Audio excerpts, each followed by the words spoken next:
Everybody, welcome to the RotoWire Fantasy Football Podcast for Week 6. It's Week 6 rankings, matchups, and all have you here. We've got Kev Mahserejian, a.k.a. Roto Surgeon, joining us right now. Kev, welcome. Thanks for playing a little hurt today. Appreciate you. How you doing otherwise? Like I've said, I've had better days, but Jeff, we're here. We are ready for Week 6 and all it is to bring. Hopefully no more season-ending injuries or IR stints. Oh, my goodness. The stats on that are just staggering. I think we lost almost 20 people out of the top 4 rounds, something of that nature. I saw you tweeting about that beginning of the week there, and you had a work of art draft board there. It was 4 out of 5 were hurt, and the other ones is DJ Moore. So good times.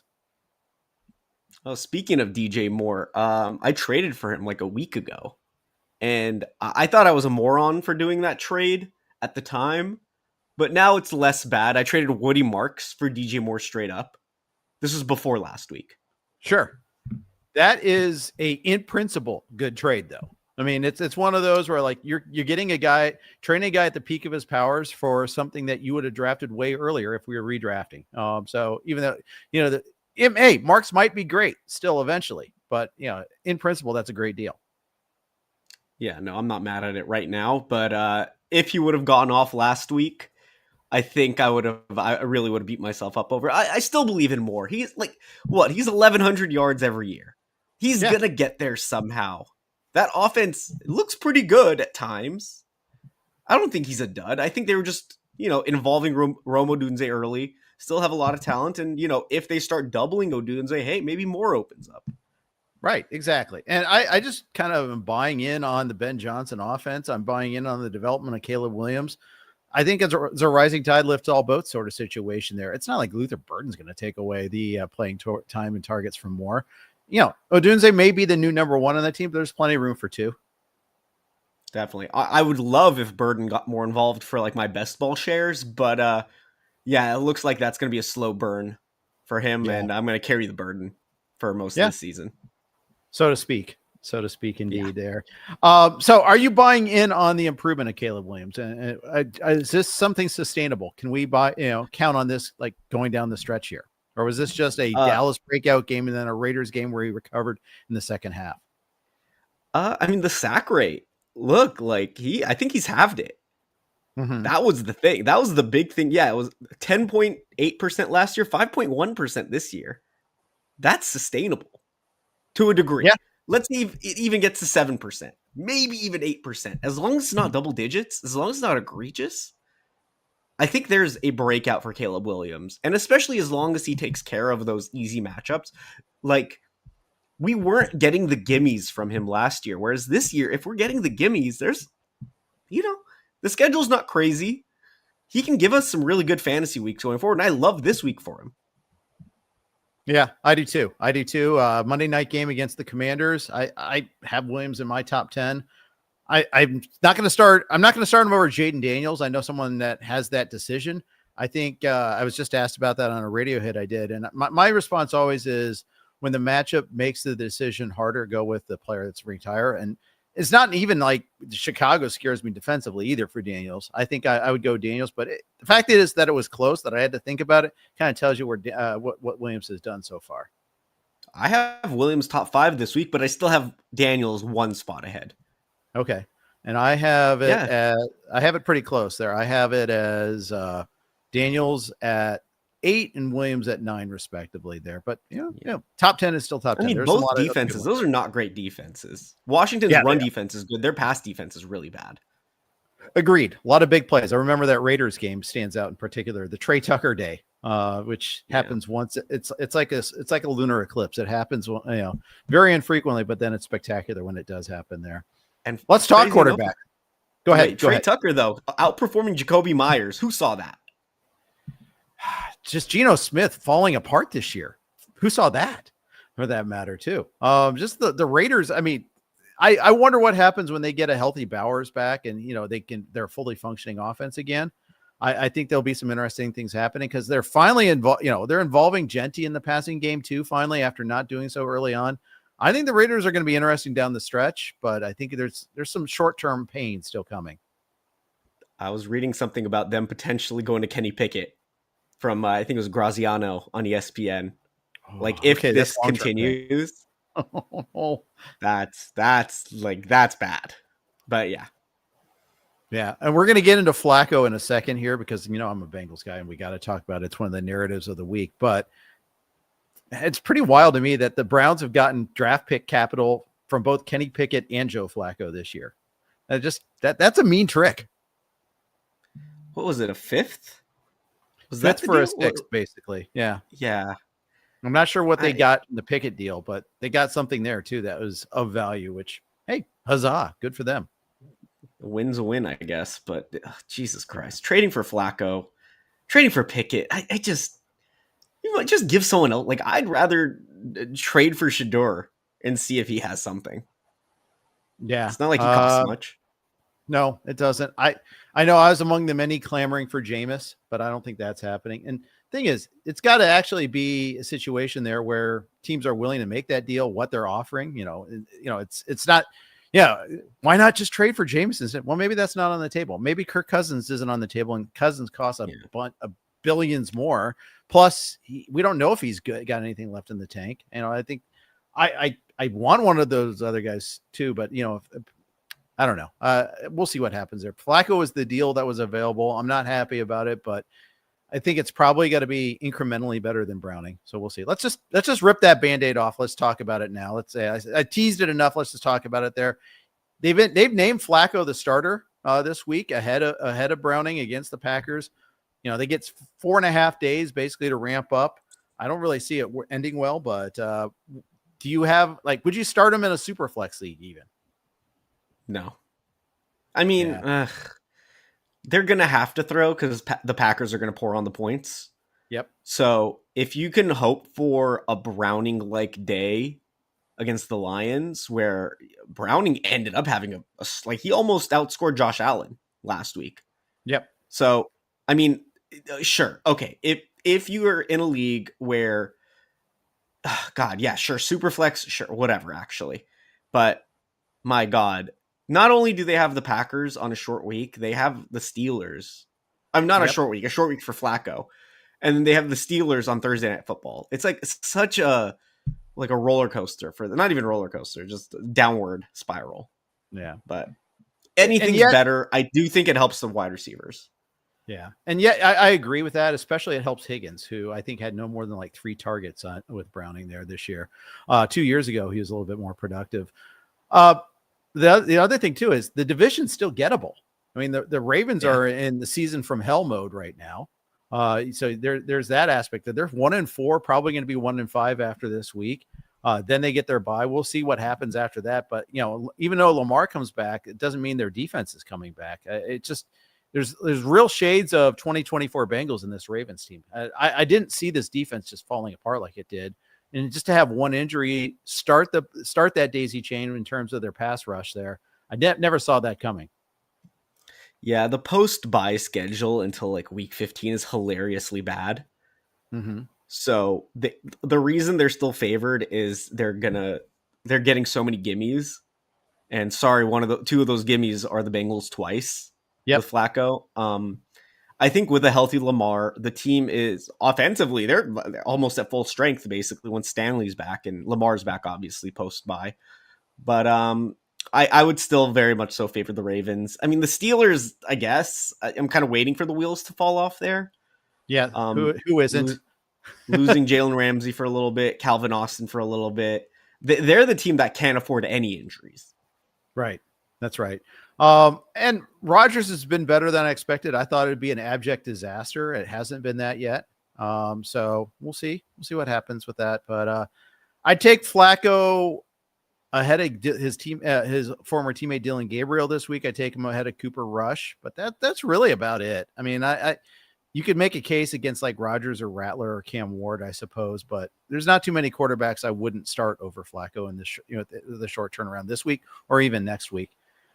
Let's talk Rams. It's their turn to pick on that Ravens defense right now. I've got Stafford as a top 5 quarterback this week. What do you have him at?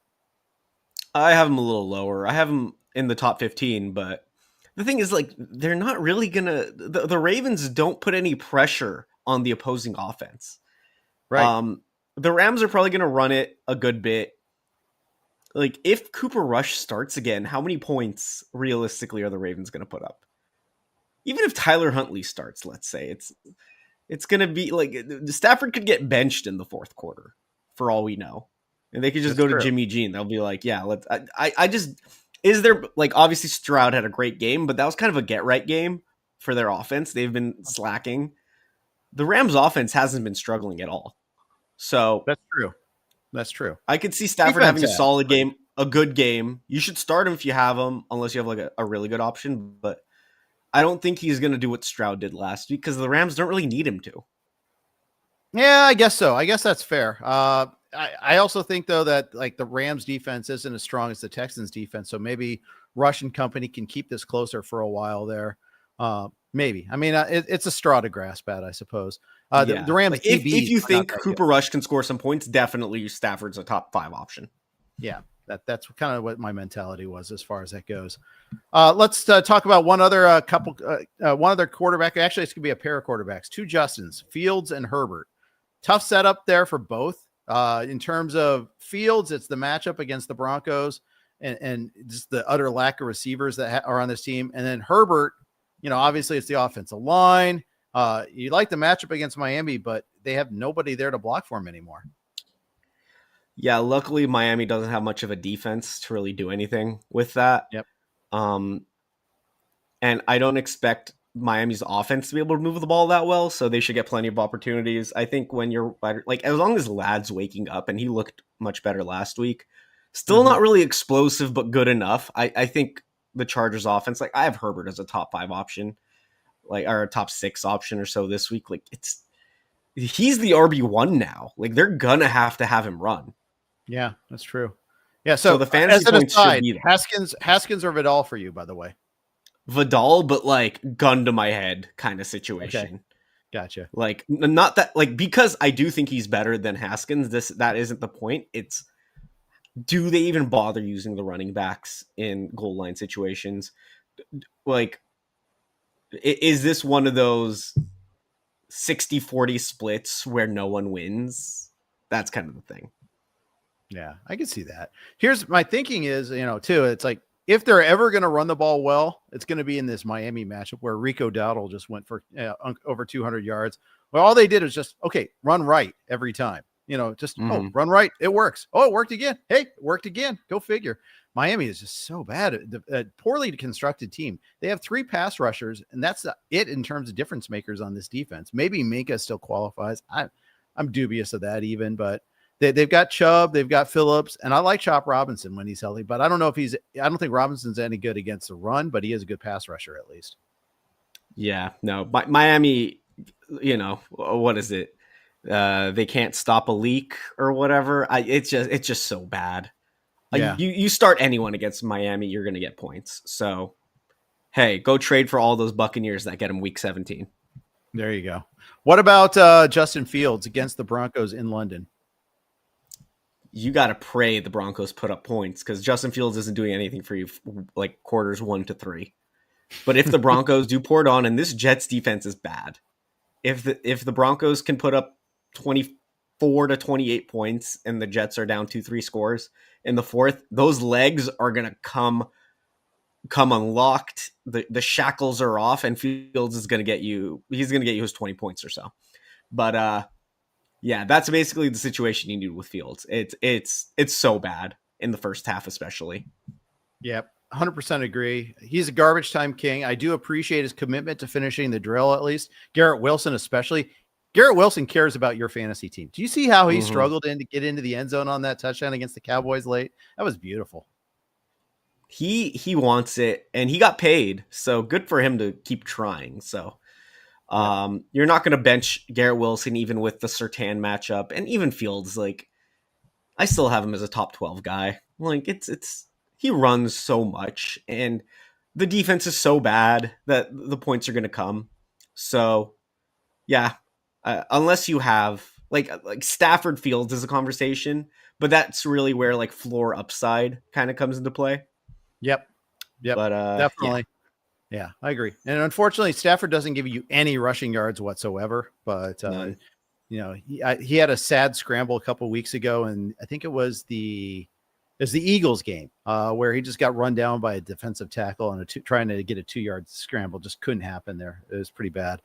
All right, we're going to talk wide receivers, but first, quick note from our friends at Circa. It's football season, and the best place to catch the games is at Circa Resort and Casino in downtown Las Vegas, featuring the best pool in history, Stadium Swim.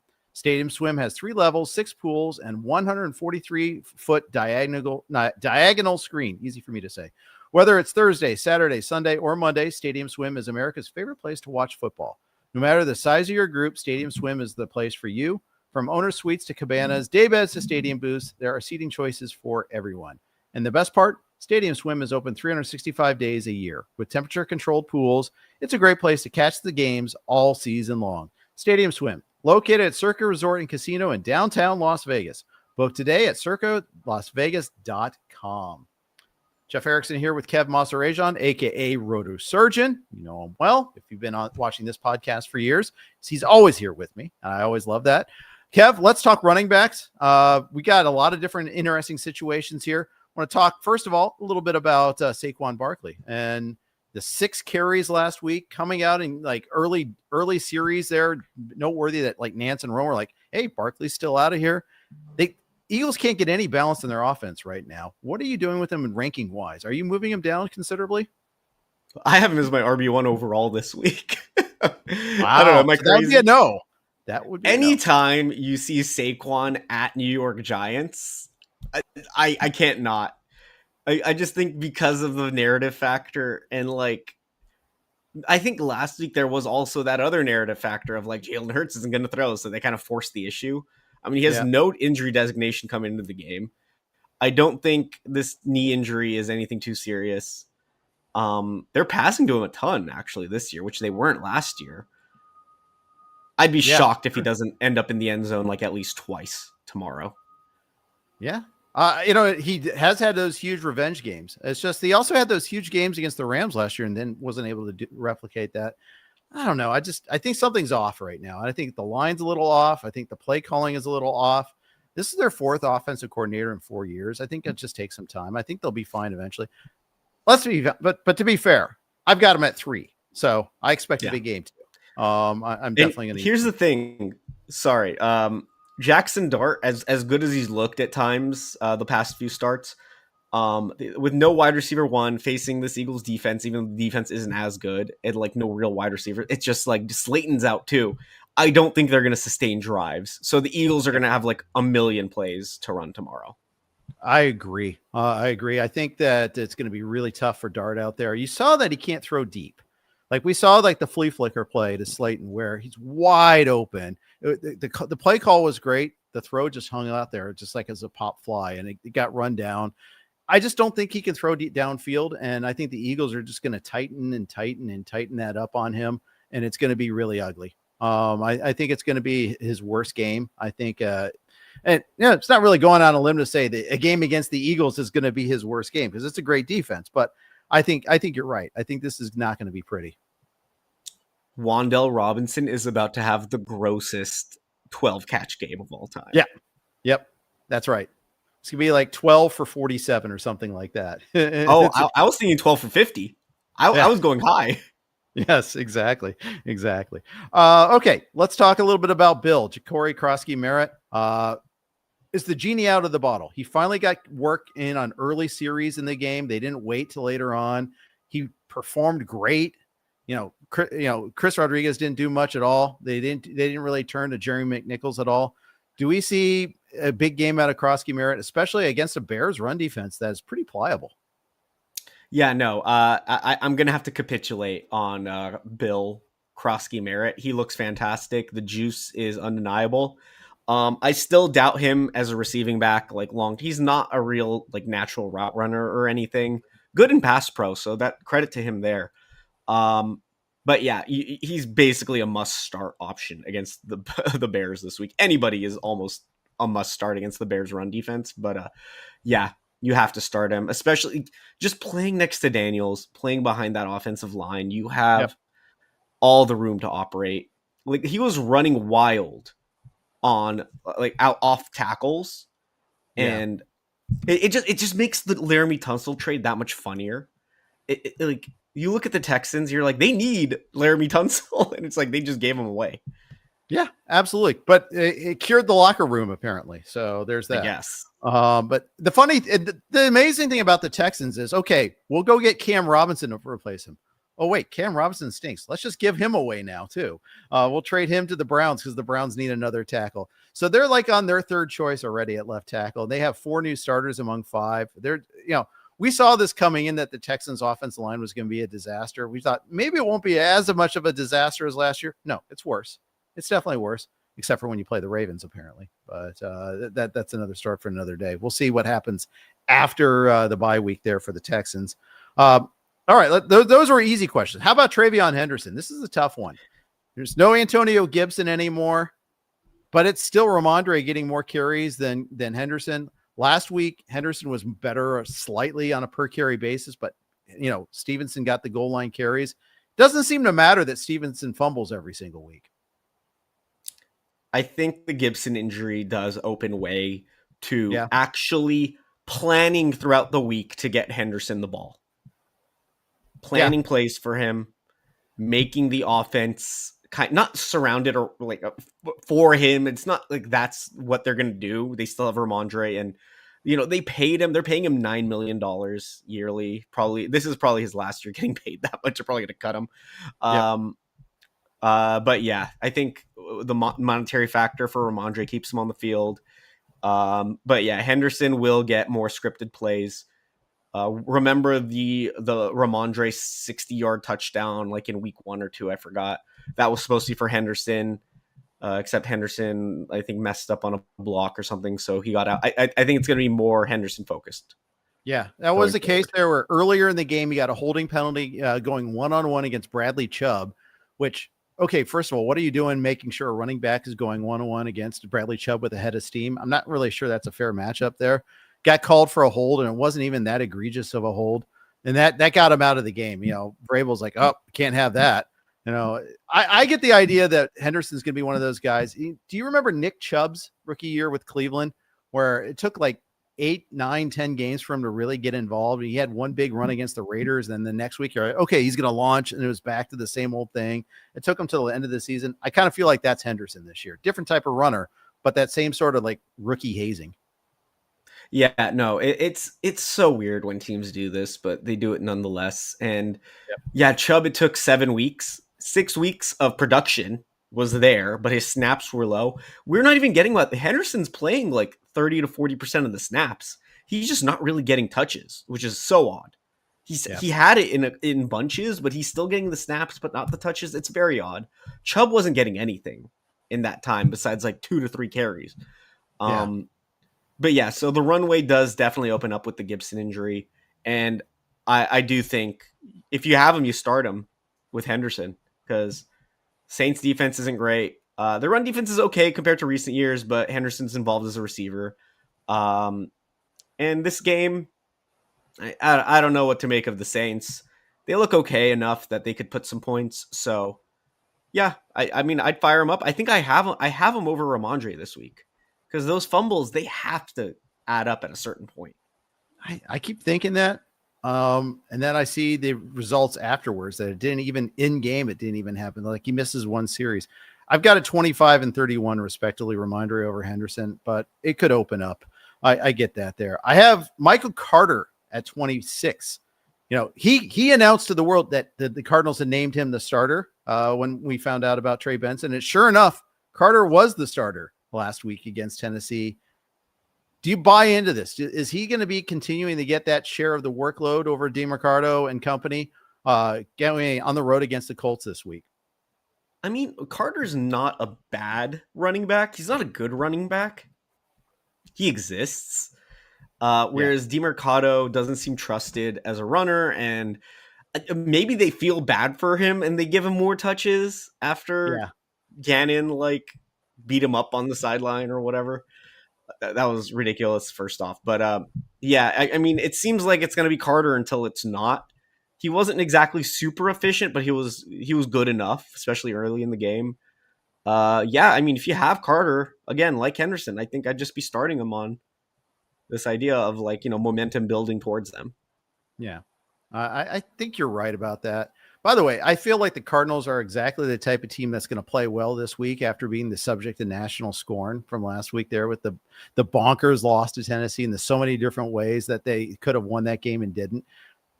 Everyone will have written them off, and that's when they start to play well. Yeah, I mean, Jacoby Brissett might start, so that would be the funniest thing, actually. It would be. And win. That would be amazing. Yeah. I mean, he has played for the Colts. The revenge game for Jacoby Brissett. There you go. There you go. Indeed. Josh Johnson's jealous he didn't get his chance at revenge at the 16 other teams that he's played against. Let's talk a little. Wait, he's in commercials now. That's crazy. I know. That was a great commercial. I did enjoy that actually there. I just like I like the backup quarterback commercials. I kind of like those as well. I think those are clever too. Let's talk one more running back, Rico Dowdle. Looks like he might get another start this week. Obviously tore it up against Miami. Now he gets Dallas. Now I think you want to pass against Dallas more than you want to run against him, but still not a bad matchup in its own right. What are you doing with Rico Dowdle? I mean, if you have Rico, you're starting him. Like, you can't look at 200 something yards last week and just scoff at it and be like, he's Rico Dowdle. As much as I don't like Rico Dowdle, the player, you can't deny these are two fantastic matchups back to back. And if you have Chuba Hubbard, you're kicking yourself. How does Chuba Hubbard, my 5th, 6th round pick or whatever, miss these 2 games specifically? Oh, I know. It's brutal. It is absolutely brutal. So what are you doing what do you do if you do have Chuba Hubbard though? And you didn't have Dowdle? You didn't handcuff him. Are you panicking? Are you trying to trade for another running back, realizing that you may not get the same workload as you had before the injury? Is this a Wally Pipp situation?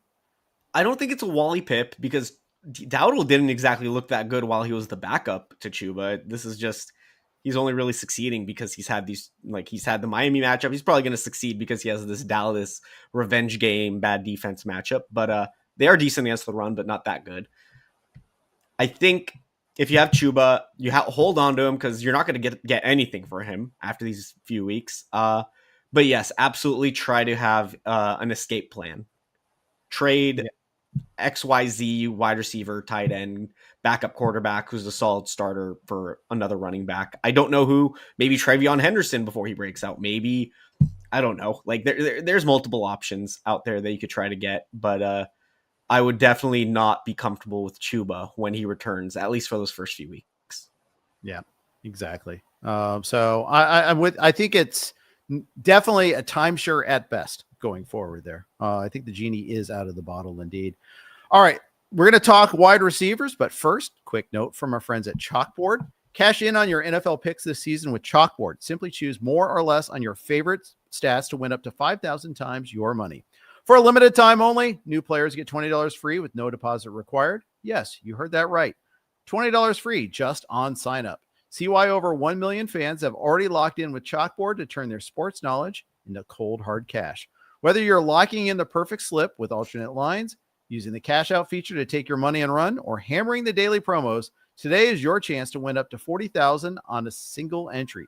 Stop sitting on the sidelines. Get into the game with Chalkboard Fantasy Sports. Now available in 30-plus states. Download Chalkboard today and use promo code ROTONFL. That's ROTONFL to get $20 free with no deposit required. Thank you to Chalkboard for their sponsorship.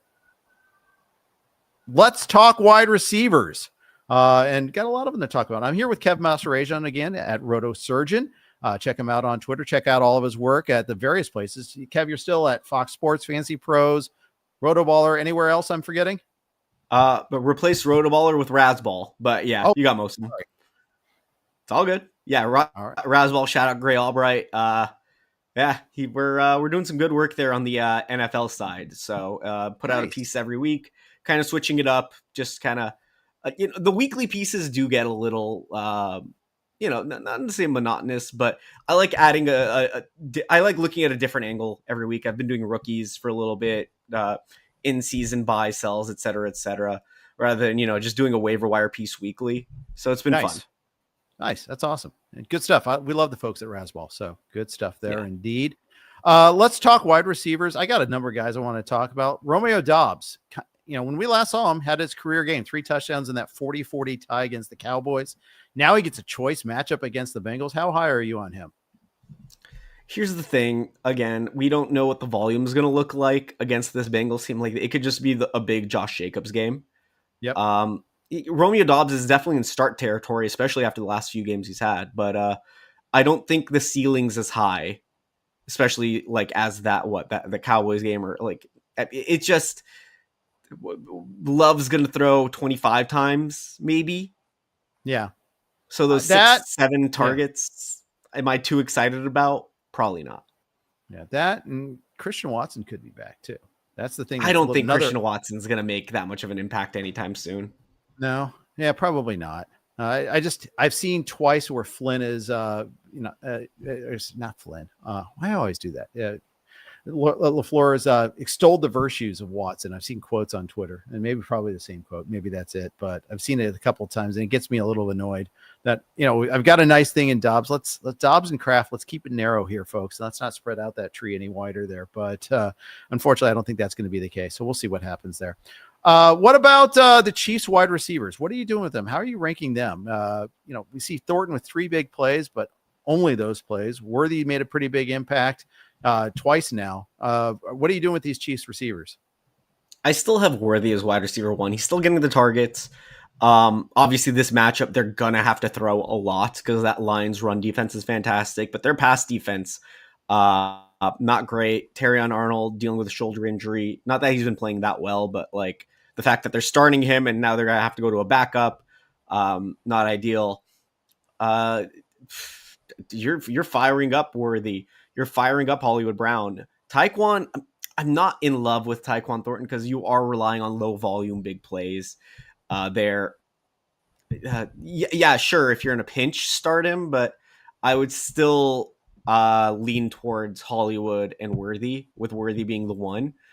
Kelsey, I mean, not that he looked spry, but he's still getting the looks. So, I mean, yeah, lots of spread around there. Yeah, but again, this matchup, they're going to have to throw. So start Mahomes, start his wide receivers, start the tight end. And hey, not that you could start him yet, but Brashard Smith, they're lining up outside and getting him looks. The games where they're trailing for a while, I'm interested in. I want to see more Brashard Smith in those situations.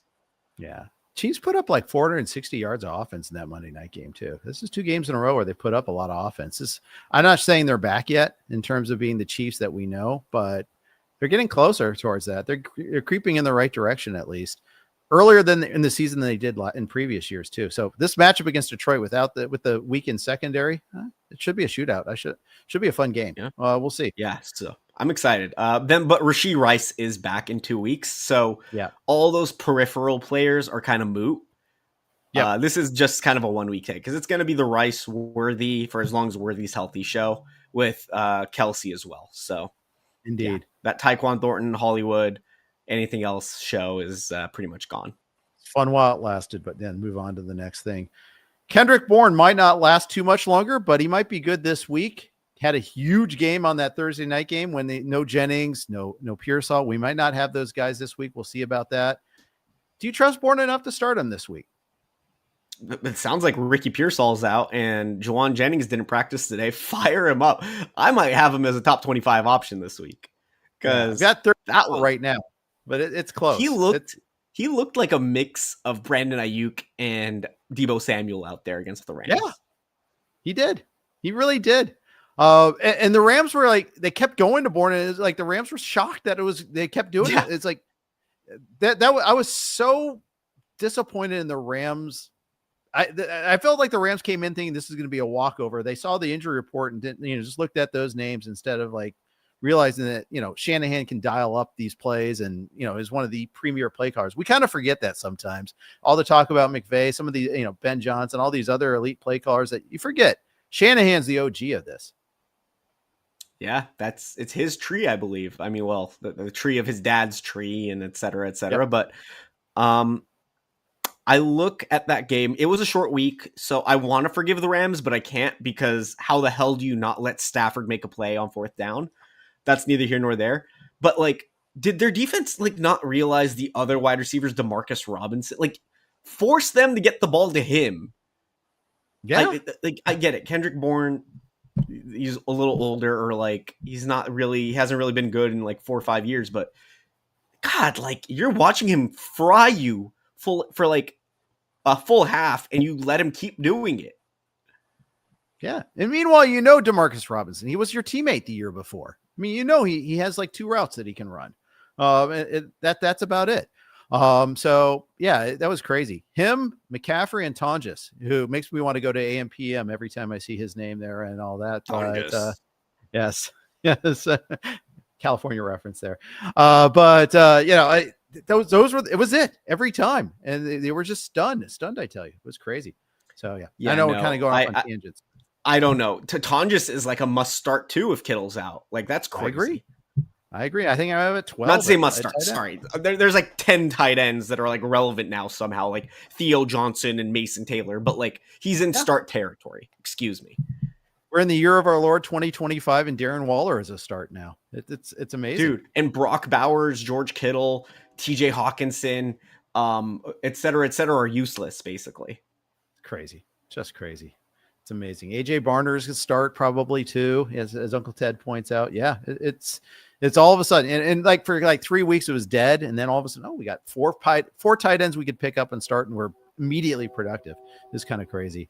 All right, couple more wide receivers. Chris Godwin, only three targets I think last week. He had 10 the week before, but obviously he's not quite all the way into being that territory. And of course, Ibuka exists and is so good. I don't think you can. That's another one where you can't take the genie back and put him back in the bottle. Ibuka's so good. I don't see how Godwin gets that same rollback this year. I mean, Godwin's ankle turned 90 degrees. Like, I don't know how anyone expected him to get back to 100% anytime soon. I don't know if he'll ever be 100% after that injury. But, maybe eventually, like next year, sure, maybe he'll be better.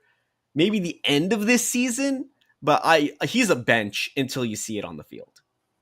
Yeah, I think so too. Yeah, I think so too. And it's unfortunate. I like him as a player a lot, but can't use him right now. We'll see later in the season. I think this game, Tampa, San Francisco, I'm so excited about that game though. Yeah. I think it's going to be one of the better games of the week, if not the best game of the week.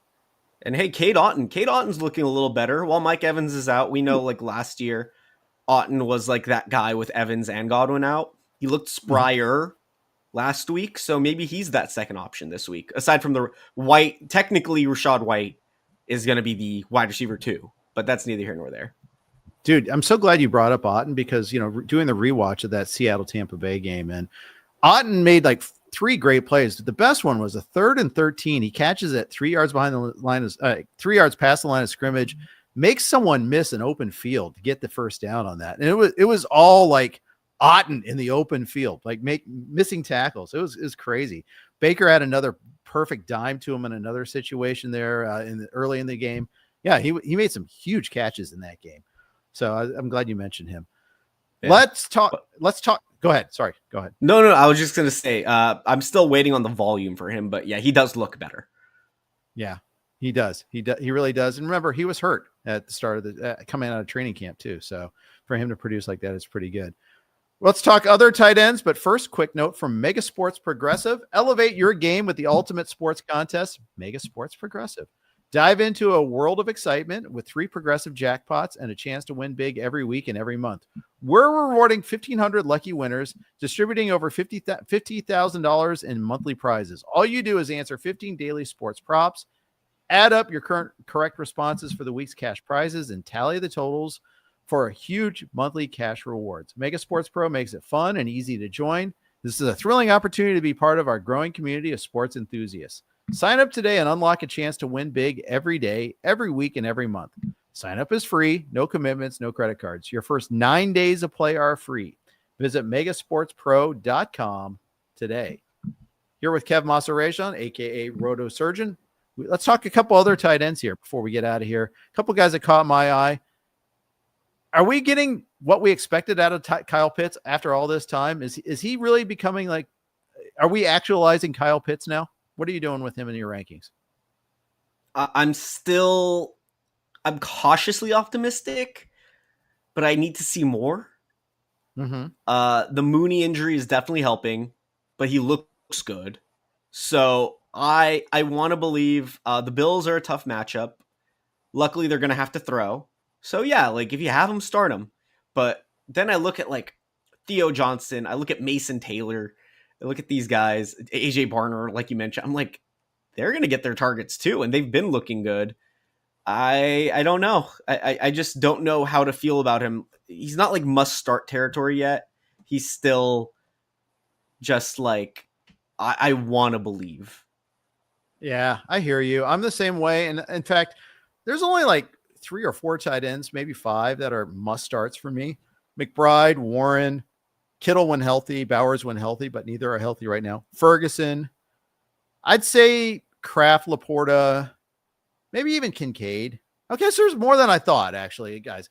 Dalton Kincaid leads fantasy tight ends, right? Tight ends in fantasy scoring right now in PPR leagues. I think it's an amazing fact considering how down people were on Kincaid coming into this season. Yeah, the Kincaid thing, it's a lot of touchdowns. He's not really getting crazy volume. He's not, he had one good game with volume, but yeah, I mean, Pitts, Kincaid, that's the conversation weekly. I'd probably have them both low end tight end 1 territory. Like that sounds it's fine. Right. Yeah, it's just because you're banking on touchdowns for both, it seems like. So, and like pretty much Kincaid is more likely because of his quarterback, obviously. Yeah. I mean, that's pretty much tight ends. That's the position. You're banking on touchdowns and 600 yards. Chris Harris always makes that comment there. It's probably true. If you're trying to play the game where you're trying to start the right one every week, it can be just hell. I mean, that's the thing. I think because we have like 15 to 18 viable guys, if you don't have one of them, if you have 2 of them and not one of the must starters, I think you get so much of a chance to get whipsawed like you did with like David Njoku, who got the touchdown last week, but has had other weeks where he's done nothing. Now that we're full on Dylan Gabriel as a starter for the Browns, what does that do for you with the Njoku? I think, okay, not that the Flacco trade opens up the floodgates, but like, what if they trade Njoku soon and then Fannin and Njoku benefit? Yeah. And where Njoku lands, it'll be dependent, on like how much he benefits too, I think. But because sometimes it takes a while for a pass catcher to get the new plays, to get to get it all there. That's the one thing I've noticed is that, running backs should be able to kind of adapt pretty quickly, but pass catchers sometimes take a couple of weeks. Yeah, no, I don't know. I just feel like Njoku with Gabriel, I'm not like in love with even after one good game. I don't know. Maybe it was fluky. Maybe it was just like a random young quarterback spark. But maybe that lasts 2 to 3 weeks while they're together. Yeah. Both of the tight ends scored against the Vikings, and I almost wonder if that's just kind of like they thought that was the way to attack the Vikings, perhaps. And for that matter, look at their wideouts; they're terrible. I mean, that's the other thing. I mean, Jerry Jeudy's awful this year. He's had so many bad drops, and just the Bengals game in Week 1, he catches that 4th down conversion, they win. Basically, it comes down to that. I mean, you can blame the kicker too, just as easily, but Jeudy definitely had a hand in that loss. Yeah, Jeudy, he misses Jameis Winston so much. I think he's on strike. Yeah, for sure. And he's not walking through that door. He's not walking through Cincinnati's door. I was hoping he would, but instead we get Flacco instead. So it goes. I thought Njoku Flacco would actually be a good combo. It was 2 years ago. Njoku had his best yards year in that year, so kind of thought that maybe that was something that they could recreate that magic, but. Definitely did. Last year, Njoku was terrible. Like I didn't realize how bad his yards per target were. It was the worst of his career. And I was like, then I realized, I'm like, was it because he got his face burned off in the preseason? And I'm like, how does that impact you? But maybe, I don't know. Yeah, it's possible. Certainly possible. Yeah, I'm looking forward to trade season. I think we'll see a lot of more Monday, Tuesday trades coming up here. Waiting to see what other what other shoes drop, because that should be fun. Are you trying to do anything in anticipation of that? Are you like, you mentioned Cleveland, but maybe there's a running back. I've heard Kamara, although I've also heard that contract's pretty tough to trade. Is there any other situation where you're trying to take a backup in anticipation of a trade?